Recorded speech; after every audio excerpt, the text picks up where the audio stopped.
Imagine being told that God Himself authorized the theft of your land, the enslavement of your people, and the destruction of your civilization. That document exists, and it was written in 1452, and it wasn't formally disavowed until 2023. In 1452, Pope Nicholas V issued Dum Diversas, authorizing the Portuguese crown to invade Africa, seize its lands, and reduce its people to perpetual slavery. In 1455, he expanded those powers to cover all lands Portugal had seized and would seize. In 1493, Pope Alexander VI extended the same permission to Spain, drawing a line across the Atlantic and dividing the so-called non-Christian world between two European kingdoms. This was the doctrine of discovery. Any land not inhabited by Christians was free to be invaded and exploited. Its people had no rights a Christian was bound to respect. But this wasn't a theological statement. It was a business arrangement.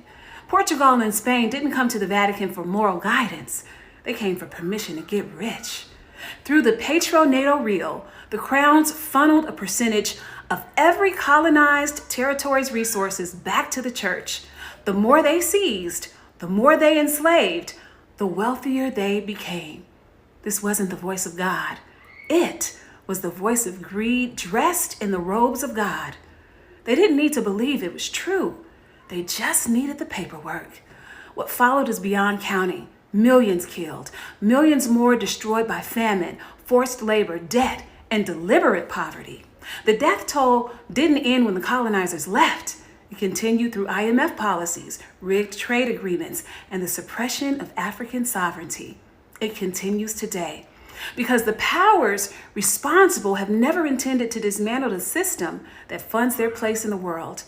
The doctrine of discovery made it all possible, not by making men monsters, but by making Africans something less than men. The killing didn't require cruelty. It required belief. On March 30th, 2023, 571 years after the first papal bull, the Vatican formally repudiated the doctrine of discovery, said the documents had been manipulated for political purposes. Manipulated.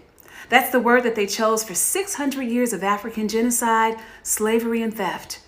The church today holds assets worth trillions, built on tithes, slave plantations, and a percentage of every resource their papal bulls unlocked.